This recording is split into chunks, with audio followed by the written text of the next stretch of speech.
ఓం శ్రీ గణేశాయ నమః. శ్రీమాత్రే నమః. శివాయ గురవే నమః. శ్రీకృష్ణ పరబ్రహ్మణే నమః. శ్రీరామాయ నమః. శ్రీ గురుభ్యో నమః.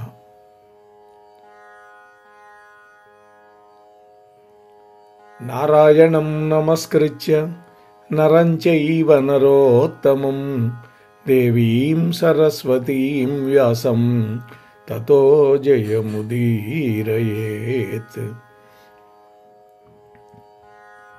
మోహనవాణి ఛానల్ ద్వారా ఈ వీడియోని వీక్షిస్తూ ఉన్నటువంటి భక్తామ తల్లులకు తండ్రులకు ముందుగా నా యొక్క నమస్సుమాంజలి. ఈ రోజున స్కాంద పురాణంలో ఉన్నటువంటి శ్రావణ మాస మాహాత్మ్యం అనేటువంటి దాంట్లో శుక్రవార మాహాత్మ్యం, శ్రావణ శుక్రవారం యొక్క వైభవాన్ని మనం ముచ్చటించుకునే ప్రయత్నం చేద్దాం. ఇదంతా కూడా సనత్ కుమారుడికి ఈశ్వరుడికి మధ్య జరిగినటువంటి సంవాదం రూపంలో ఉన్నది. సనత్ కుమారుడు పరమేశ్వరుణ్ణి ప్రార్థించాడు శ్రావణ మాస వైభవాన్ని చెప్పమని. అప్పుడు ఈశ్వరుడు సనత్ కుమారుడికి చెప్పాడు. ఈ సనత్ కుమారుడు బ్రహ్మమానస పుత్రుల్లో ఒకడు, సనక సనందనాథుల్లో. ఈ మహానుభావుడే సుబ్రహ్మణ్యుడిగా అవతరించాడు అని శివపురాణం కూడా చెబుతోంది. అమృతంతో సమానమైనటువంటి శుక్రవార మాహాత్యాన్ని, అందులో శ్రావణ శుక్రవార మాహాత్యాన్ని చెబుతాను వినమంటున్నాడు. ఇవాళ ఈ సంవత్సరం మహిళామణుల యొక్క అదృష్టం కొద్దీ 5 శుక్రవారాలు వచ్చినాయి శ్రావణ మాసంలో. ఏ మానవుడైనా సరే శ్రద్ధగా ఈ శుక్రవార మహత్య కథని వింటే అటువంటి వాడు సమస్త కష్టాల నుండి విముక్తుడవుతాడు. దీని గురించి పూర్వం జరిగినటువంటి ఒక గాథ ఉంది, నీకు చెబుతాను వినయ్యా అంటున్నాడు పరమేశ్వరుడు. పూర్వం పాండ్యుల వంశంలో సుశీలుడు అనేటువంటి మహారాజు ఉన్నాడు. ఆయన గొప్పవాడు, సత్ప్రవర్తన కలిగినవాడు. అయినా కూడా ఆయనకి సంతానం లేదు. సంతానం కోసం వ్రతాలు తపస్సులు ఎన్నో చేశాడు. ఎన్ని చేసినా కూడా సంతానం కలగల. పురాణాల్లో మనకి ఇటువంటి ఘట్టాలు ఎక్కువ కనపడతాయి. ఆ రాజుకి సమస్త గుణరాశులతోటి ఉన్నటువంటి ఒక భార్య ఉన్నది. సమస్త గుణాలకి ఆలవాలమైనటువంటి తల్లి. ఆమె పేరు సుకేళి.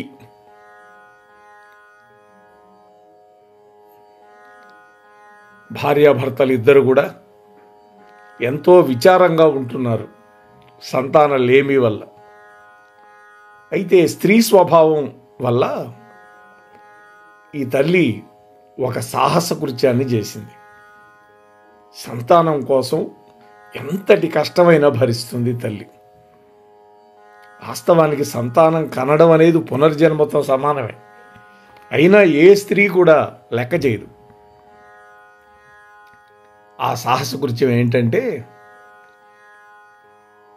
తన నడుముకి గుడ్డపేలికలు చుట్టుకొని తాను గర్భంతో ఉన్నట్టు నటిస్తూ ప్రతి నెలా గర్భం పెరిగినట్లుగా చూపించడానికి మరికొన్ని గుడ్డపేలికలు కట్టుకొని గర్భం కూడా పెరుగుతుంది అని తెలిసేటట్టుగా నెలలు నిండుతున్నట్లుగా నటిస్తూ ఉంది భర్త దగ్గర. అయితే అంత మాత్రం చేత ఊరుకోలామె. తనతో పాటు నెలలు నిండి ప్రసవానికి సిద్ధంగా ఎవరైనా స్త్రీమూర్తి ఉందా అని వెతుకులాట మొదలుపెట్టించింది. ఇలా ఉండగా దైవవశం వల్ల ఆ రాజుగారి యొక్క పురోహితుడి భార్య కూడా గర్భం ధరించింది అదే సమయంలో. అందువల్ల ఈ రాణిగారు ఎంతకు తెగించిందో చూడండి. కపట కృత్యాన్ని చేయదలిచి మంత్రసాన్ని పిలిచింది. దానికి కొంత లంచం ఇచ్చింది, డబ్బు. తాను చెయ్యాలి అనుకున్నటువంటి కార్యంలో నియమించింది. తాను అంతఃపురంలోనే ఉన్నది. అప్పుడు ఆ రాజుగారు తన భార్య నిజంగా గర్భాన్ని ధరించింది అనుకొని చాలా సంతోషం పడ్డాడు. 3వ నెలలో చేయాల్సినటువంటి పుంసవన ఉత్సవం చేయించాడు. 7వ మాసంలో చేయవలసినటువంటి సీమంతం మొదలైనటువంటి కృత్యాలన్నీ కూడా చక్కగా చేయించాడు. ఆ తర్వాత పురోహితుడి యొక్క భార్యకి ప్రసవ సమయం రాగానే ఆ వార్తను మంత్రసాని రాజుగారి భార్యకి వినిపించింది. వెంటనే కపటాలోచన చేసి ఆ మంత్రసాన్ని పంపించింది ప్రసవం చేయమని. ఆ మంత్రసాని పురోహితుడి ఇంటికి వెళ్ళి ఆయన భార్యతోటి ఈ విధంగా చెప్పింది. ఓయమ్మా, నీకు ఇది మొదటి ప్రసవం కావటం వల్ల కంఠం చాలా కష్టమవుతుంది.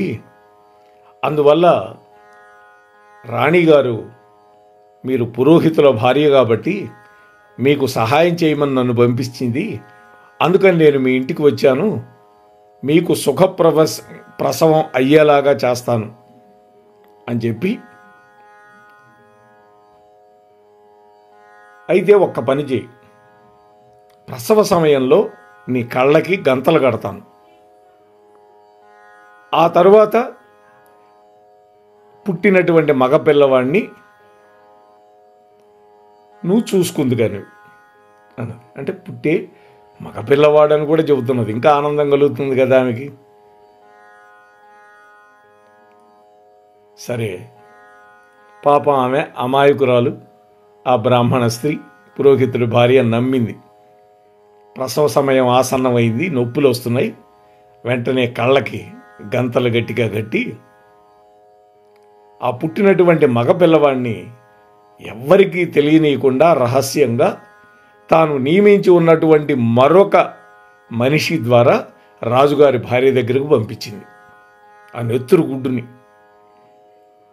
ఆ తర్వాత ఆ బ్రాహ్మణుడి భార్య యొక్క కళ్ళకు కట్టినటువంటి ఆ గంతలు ఇప్పదీసింది.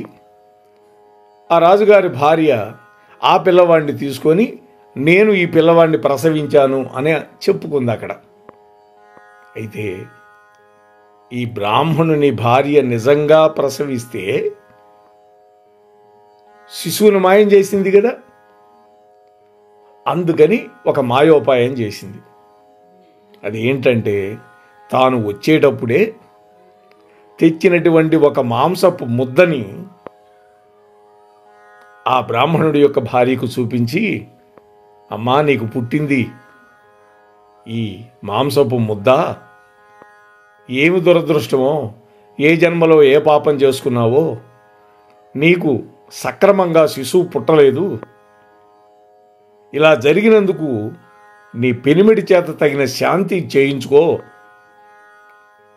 సంతానం లేకపోతే పోనండి, దైవవశం వల్ల అయినా సరే నువ్వు బ్రతికి బట్టగట్టావు అని ఆ మంత్రసాని ఆశ్చర్యం, విచారం కలిగిన దానిలాగా కపటంగా నటన చేసింది.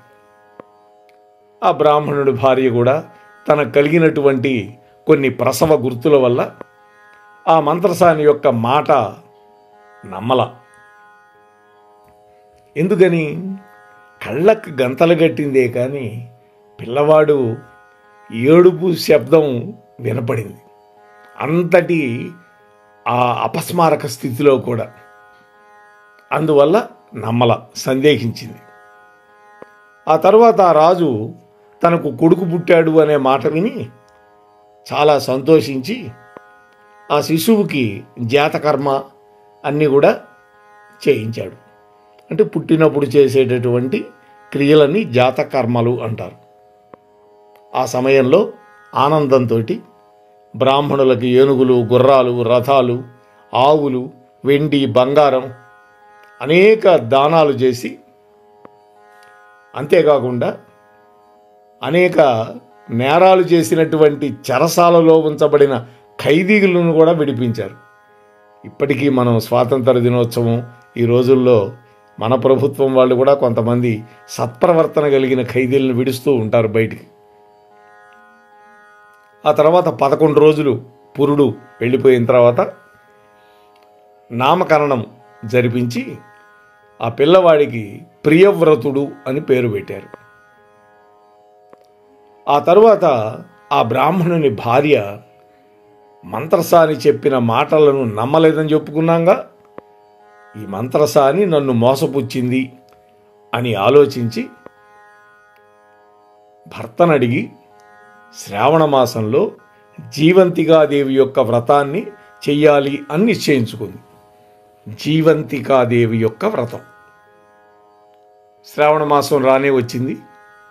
ఒక గోడ మీద జీవంతికాదేవి యొక్క ఆకారాన్ని చక్కగా చిత్రీకరించి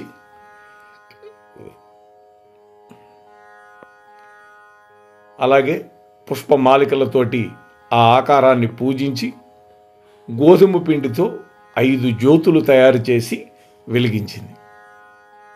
గోధుమ పిండి, మన వాళ్ళు బియ్యం పిండి కూడా పెట్టి చేస్తూ ఉంటారు.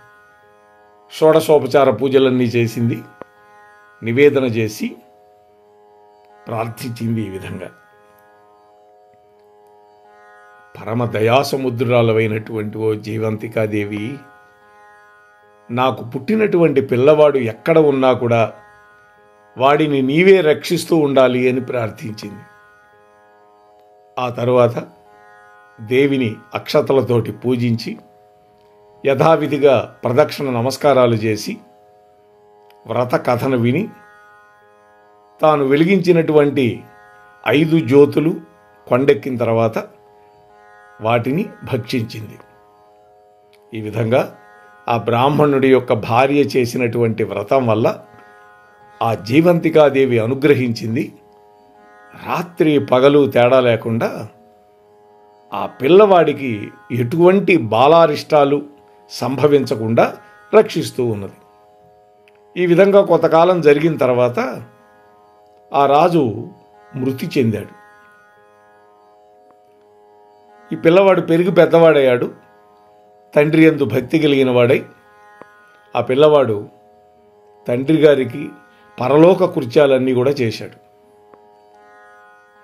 తండ్రి గారు వెళ్ళిపోయిన తర్వాత మంత్రులు, పురోహితులు అందరూ కూడా ఆ ప్రియవ్రతుడికి పట్టాభిషేకం చేశారు. ఆయన కూడా ప్రజలను కన్నబిడ్డల్లాగా పరిపాలిస్తూ కొన్ని సంవత్సరాలు రాజ్య పరిపాలన చేశాడు. ఈ విధంగా కొంతకాలం రాజ్య పరిపాలన చేసి తండ్రి యొక్క రుణాన్ని తీర్చుకోవటం కోసం గయలో పిండ ప్రదానం చెయ్యాలి అని వృద్ధులను, యోగ్యులైన మంత్రులను పిలిపించి వాళ్ళకి రాజ్యభారం అప్పగించి ఆ తర్వాత ఆ రాజు తన యొక్క రాజవేషాన్ని విడిచిపెట్టి కాశీయాత్రకు వెళ్ళేవాడి యొక్క వేషాన్ని అవలంబించి కొంత దూరం వెళ్ళాడు. అంటే పక్కన సంభారాలు, అలాగే మంత్రాలు చదవటానికి బ్రాహ్మణుల్ని వెంట పెట్టుకున్నాడు. ఒక గ్రామంలో ఒక గృహస్థుడి ఇంట ఒకరోజు విడిది చేశాడు. ఆ గృహస్థుడి యొక్క భార్య కూడా ప్రసవించి అప్పటికి 5 రోజులైంది. ఆ గృహస్థుని యొక్క భార్య ఇదివరలో 5 పర్యాయాలు ప్రసవించింది. ప్రసవించినటువంటి 5వ దినంలో షష్ఠి అనేటువంటి బాలగ్రహం వచ్చి ఆ పిల్లవాడిని చంపేసి వెళ్ళిపోతూ ఉన్నది. ఈ విధంగా 5 మంది పిల్లలు మరణించారు, బాలగ్రహం పారిన పడ్డారు. ఆ రాజుగారు వెళ్ళినటువంటి రోజు ప్రసవించినటువంటి రోజుకి 5వ రోజు అయింది. అందువల్ల పూర్వంలాగానే పిల్లవాడిని చంపటానికి రాజుగారు నిద్రిస్తూ ఉండగా షష్ఠి అనేటువంటి ఆ బాలగ్రహం వచ్చింది అక్కడికి. అప్పుడు జీవంతికాదేవి వచ్చింది అక్కడికి. వాళ్ళ తల్లి పూజించిన జీవంతికాదేవి వచ్చి ఆ బాలగ్రహాన్ని గట్టిగా మాట్లాడింది. ఇక్కడ ప్రియవ్రతుడు అనేటువంటి రాజుగారు పడుకొని ఉన్నాడు, ఆయనను అతిక్రమించి నువ్వు వెళ్ళకూడదు అని ఆ జీవంతికాదేవి ఆటంక పెట్టింది ఆ బాలగ్రహాన్ని. ఆ బాలగ్రహం పిల్లవాడిని చంపకుండా తిరిగి వెళ్ళిపోయింది. పూర్వం ప్రతి ప్రసవానికి 5వ రోజునే శిశువు మరణిస్తూ ఉన్నాడు. ఇప్పుడు ఆ విధంగా జరగకుండా ఆ పిల్లవాడు జీవించి ఉండడం చూసి ఇదంతా కూడా మన ఇంటికి వచ్చినటువంటి ఈ రాజుగారి యొక్క మహిమ అని ఆలోచించి ఆ గృహస్థు ఈ విధంగా ప్రార్థించాడు. ఓ రాజా, ఈరోజు మా ఇంట్లో నివసించి ఆ తర్వాత వెళ్ళండి. ఎందుకంటే ఇదివరలో ప్రసవించినటువంటి 5వ రోజున పిల్లవాడు మరణిస్తూ ఉన్నాడు. ఈ ప్రకారంగా 5 పర్యాయాలు ఇప్పటికి జరిగింది. ఇప్పుడు 6వ పిల్లవాడు రాత్రి తమరు మా గృహంలో నివసించి ఉండటం వల్ల ఆ బాలారిష్టానికి లోను కాకుండా సుఖంగా జీవించి ఉన్నాడు అని ఆ గృహస్థులు ఇద్దరు కూడా భార్యాభర్తలు రాజుగారిని ప్రార్థించారు. ఈ విధంగా వాళ్ళు రాజుగారిని ప్రార్థిస్తే ఆ రాజు, ఓ బ్రాహ్మణోత్తమ, ఇదంతా కూడా ఈశ్వరుడి యొక్క అనుగ్రహమే కానీ ఇందులో నా శక్తి ఏదీ లేదు. నేను గయాక్షేత్రానికి వెళ్ళి విష్ణుపాదంలో పిండ ప్రదానం చేయాలి అని చెప్పి ఆ మరుసటి రోజు బయలుదేరి గయాక్షేత్రానికి వెళ్ళాడు. అక్కడ విష్ణుపాదంలో పిండం పెట్టాడు. ఆ పిండాన్ని గ్రహించడానికి 2 చేతులు సాచపడి కనిపించినాయి. అది చూసి ఆ రాజకుమారుడు ఆశ్చర్యపడి సందేహం కలిగిన వాడై అక్కడ కర్మ చేయిస్తూ ఉన్నటువంటి బ్రాహ్మణుడిని అడిగాడు, ఇదేమిటి స్వామి, ఆశ్చర్యంగా ఉంది, ఇలా 2 చేతులు సాచినాయి పిండం పెట్టమని. అనగానే ఆ బ్రాహ్మణుడు మళ్ళీ పిండం పెట్టు అన్నాడు.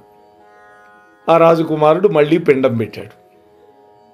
ఆ తర్వాత ఆ రాజు సత్యసంధుడు అయినటువంటి జ్ఞాని అయినటువంటి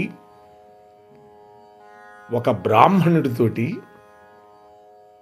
మాట్లాడుతూ ఉన్నాడు. ఓ బ్రాహ్మణోత్తమ, పిండం కోసం 2 చేతులు సాచబడి ఉన్నటువంటి విషయం నాకు ఆశ్చర్యం కలిగిస్తోంది. 2 చేతులు వేరువేరుగా ఉన్నాయి, 2 కుడి చేతులే. అంటే 2 తండ్రులకు పుట్టినటువంటి వాడికి ఈ విధంగా జరుగుతుందా ఏమిటి అని ప్రశ్నిస్తే ఆ బ్రాహ్మణుడు తనకున్నటువంటి దివ్య దృష్టితో చూసి ఉన్న విషయాన్ని చెప్పాడు. ఏమని చెప్పాడు? నాయనా రాజకుమారా, దీని యొక్క యథార్థం నీ తల్లికి తెలుసు, కాబట్టి ఇంటికి వెళ్ళి నిజం తెలుసుకో అని ఆ బ్రాహ్మణుడు చెప్పగానే విని రాజు మనస్సులో దుఃఖం కలిగిన వాడై చాలా విచారపడ్డాడు.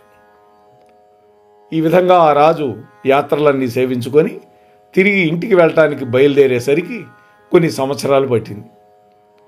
తిరిగి పూర్వం వెళ్ళినటువంటి మార్గాన్నే వస్తూ పూర్వం తాను దిగినటువంటి బ్రాహ్మణుడి ఇంటికే వచ్చాడు రిటర్న్ జర్నీలో కూడా. అప్పుడు కూడా ఆ బ్రాహ్మణుడి యొక్క భార్య ప్రసవించి 5వ రోజు గడుస్తోంది. 2వ కొడుకు పుట్టాడు. మళ్ళా ఒక కొడుకు దక్కాడు. పూర్వంలాగానే ఆ షష్ఠి అనేటువంటి బాలగ్రహం పిల్లవాడిని చంపటానికి వచ్చింది. మళ్ళీ జీవంతికాదేవి వచ్చి ఈ రాజకుమారుడు ఇక్కడ ఉండగా నువ్వు ఇటువంటి పని చేయకూడదని ఆటంకపరిచింది.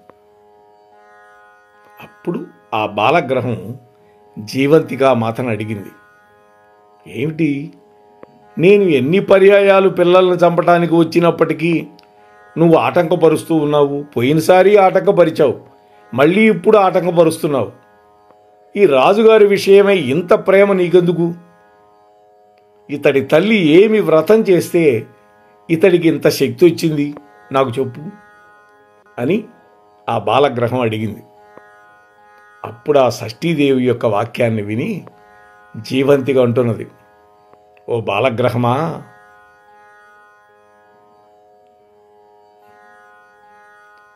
చెప్పేది విను అనగానే అప్పటి వరకు నిద్రపోతున్న వాడిలాగా ఉన్నటువంటి ఆ రాజకుమారుడు కూడా వీళ్ళ మాటలు వింటూ ఉన్నాడు. వాళ్ళు అనుకున్నారు నిద్రపోయినాడు అనుకున్నారు, కానీ వింటున్నాడు.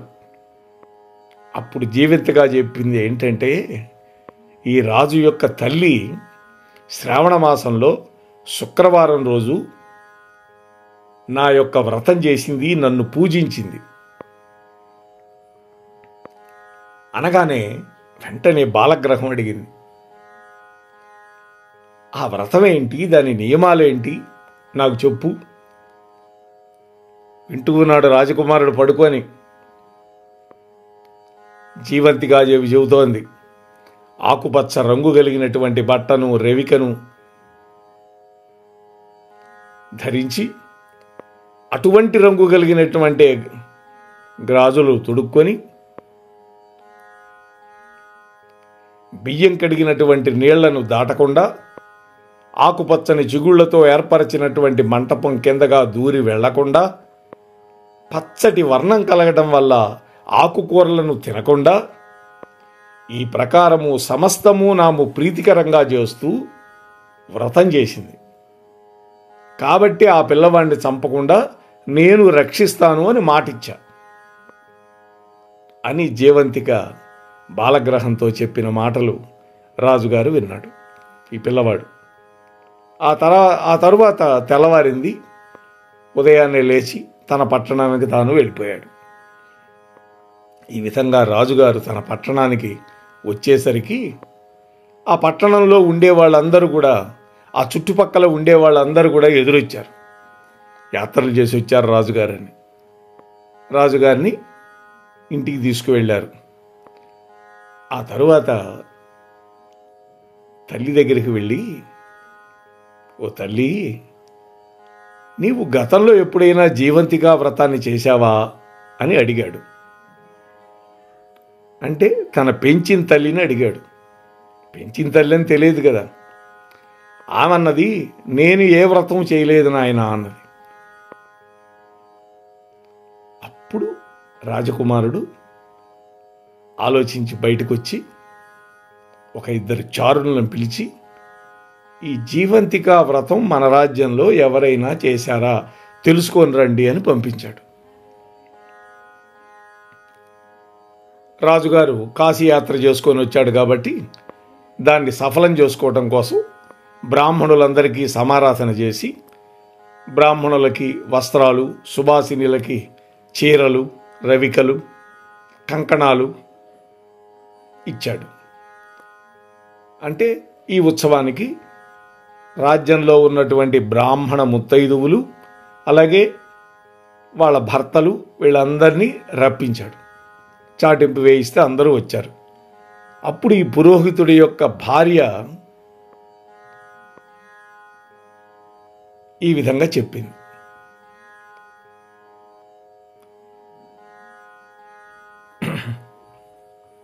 ఏమని చెప్పింది, నేను ఏనాడు కూడా ఆకుపచ్చ రంగులో ఉండే వస్తువులని ధరించను అని ఆ దూతతో చెప్పింది. ఆ మాట విని దూత రాజుగారితోటి బ్రాహ్మణుడి యొక్క భార్య చెప్పిన మాటలు చెప్పారు. అంటే అక్కడ విన్నాడు కదా, ఆకుపచ్చవి ధరించకుండా ఉండేవాళ్ళు ఎవరుంటారు అని. అప్పుడు ఆ రాజు ఆ బ్రాహ్మణుడి యొక్క భార్యకి ఎర్ర రంగు గల వస్తువులన్నీ పంపించాడు. అంటే ఆకుపచ్చవి పంపిస్తే మిగతా వాళ్ళు తీసుకున్నారు, కానీ ఆ బ్రాహ్మణుడి యొక్క భార్య మాత్రం తీసుకోవాలి. ఎందుకని? జీవంతికా వ్రతానికి అవి పనికిరావు, అందుకని తీసుకోవాలి. అందుకని రాజుగారు ఆ సేవకుడి చేత ఎర్ర రంగు కలిగిన వస్తువులన్నీ పంపించాడు. అవన్నీ తీసుకొని ఆమె రాజుగారి గృహానికి వెళ్ళింది. అప్పుడు రాజుగారు పరీక్ష కోసం తూర్పు వాకిటిని ఆకుపచ్చ చిగుళ్ళు పరిపించి వాటితోటి మంటపాన్ని కట్టించి ఉంచాడు. ఆ వాకిట్లోనే బియ్యం కడిగినటువంటి నీళ్లు పోయించాడు. కానీ ఆ పురోహితుడి భార్య ఆ బియ్యం కడుగు నీళ్లను తొక్కి ఆ మంటపం గుండా వెళ్ళడానికి ఇష్టం లేక మరొక ద్వారం గుండా లోపలికి వెళ్ళింది. మొదటి పరీక్ష. ఇదంతా కూడా రాజుగారు సేవకులు గమనించి అన్నీ చెబుతూ ఉన్నారు. వెంటనే వేరే ద్వారం ద్వారా వచ్చినటువంటి ఆ బ్రాహ్మణుడి యొక్క భార్యకి నమస్కారం చేసి, తల్లి, ఆకుపచ్చని రంగు వస్త్రాలు వస్తువులు ధరించకపోవడానికి, ఈ బియ్యం కడుగు నీళ్లను దాటకుండా ఉండడం మొదలైన నియమాలని మీరు ఎందుకని అవలంబిస్తున్నారు, నాకు చెప్పండి అని అడిగాడు. అప్పుడు ఆమెన్నది, రాజా, నేను శుక్రవారంలో జీవంతికా వ్రతాన్ని చేస్తాను కాబట్టి పూర్వం చెప్పినటువంటి నియమాలను అవలంబించాను. అప్పటి నుంచి నేను ఆకుపచ్చవేవి వాడటం లేదు. అంతేకాదు, ఆ రాజకుమారుని చూడగానే ఆ పురోహితుడి యొక్క భార్య యొక్క స్తనముల నుండి పాలు స్రవిస్తూ ఉన్నాయి. ఇది కదా పుత్రవాత్సల్యం అంటే. ఎన్నో సంవత్సరాలు గడిచిపోయింది, ఆ పిల్లవాడు యువకుడైనాడు, కానీ మాతృభావం అలా ఉంటుంది. గయలో పిండాన్ని గ్రహించడానికి 2 చేతులు సాచటం వల్ల, జీవంతిక యొక్క బాలగ్రహం యొక్క సంభాషణ వినడం వల్ల, తనను చూడగానే ఆ పురోహితుడి యొక్క భార్యకి పాలు స్రవించటం వల్ల నమ్మకం కలిగింది. ఓ, నా కన్న తల్లి ఈమెను అని ఆలోచించి తనను పెంచినటువంటి తల్లి దగ్గరికి వెళ్ళాడు. ఓ తల్లి, నువ్వేం భయపడద్దు, నా జన్మ ఎలా జరిగిందో నిజం చెప్పు అని నిగ్గదీసి అడిగాడు. ఈ విధంగా ఆ రాజకుమారుడు పలగ్గానే ఆ మాటలు విని రాజుగారి భార్య అయినటువంటి ఆ సుకేసిని తాను చేసినటువంటి కపట కృత్యం అంతా కూడా యథార్థంగా చెప్పేసింది. అప్పుడు రాజకుమారుడు సంతోషపడి తన యొక్క జన్మకు కారణభూతురాలైనటువంటి ఆ తల్లిదండ్రులకి మనస్సులోనే నమస్కారం చేసుకున్నాడు. ఆ తల్లిదండ్రులకి విశేషమైన ధనధాన్య సంపత్తులు ఇచ్చాడు. వాళ్ళు కూడా చాలా సంతోషపడ్డారు. ఆ తర్వాత ఒకనాటి రాత్రి జీవంతికాదేవిని మనస్సులో ధ్యానించి, ఓ తల్లి, ఈ బ్రాహ్మణుడి యొక్క భార్య నా యొక్క జన్మకు కారణమై ఉండగా ఈ విధంగా 2వ వారికి కూడా నాకు తల్లిదండ్రులనిగా ఎలా చేశావు, ఎందుకు చేశావు, నాకు చెప్పు అనగానే అప్పుడు ఆ రాజకుమారుడి యొక్క కలలో జీవంతికాదేవి కనపడి, నాయనా, నీకు మేలు చేయటం కోసమే ఇదంతా నా మాయ వల్ల చేయబడింది అని చెప్పి ఆ రాజు యొక్క సందేహాన్ని పోగొట్టింది. కాబట్టి ఓ సనత్ కుమార, శ్రావణ శుక్రవారం రోజున ఎవరైతే జీవంతికా వ్రతాన్ని చేస్తారో వాళ్ళు సమస్త కోరికలను పొందుతారు అని ఈ జీవంతికా వ్రతం యొక్క వైభవాన్ని సాక్షాత్తు శంకరుడు సనత్ కుమారుడికి వినిపించాడు. ఇది స్కాంద పురాణంలో ఉన్నటువంటి అద్భుతమైనటువంటి కథ. మనకి రేపు వరలక్ష్మి వ్రతం కూడా రాబోతోంది. ఈ సందర్భంగా శుక్రవారం రోజున తప్పకుండా ముత్తైదులుగా ఉండేవాళ్ళు, సువాసినులు అందరూ కూడా తప్పకుండా జీవంతికాదేవిని పూజించి ధరించవలసిందిగా కోరుకుంటూ ముగిస్తూ ఉన్నాను. స్వస్తి సర్వేషాం. మోహన్వాణి తెలుగు పోడ్కాస్ట్ వింటున్న శ్రోతలందరికీ హృదయపూర్వక ధన్యవాదాలు. వినండి, వినిపించండి, వింటూనే ఉండండి మోహన్వాణి తెలుగు పోడ్కాస్ట్. మీరు వింటున్నారు మోహన్వాణి. మా కార్యక్రమాలు మీకు నచ్చితే ఇప్పటివరకు మా ఛానల్కి సబ్స్క్రైబ్ చేసుకోకపోతే వెంటనే ఈ క్షణమే సబ్స్క్రైబ్ చేసుకుని ఆ పక్కనుండే బెల్ బటన్ని మ్రోగించి అందరికీ షేర్ చేసి మీ విలువైన కామెంట్ను కూడా చేసి మమ్మల్ని ప్రోత్సహిస్తారని కోరుతున్నాను.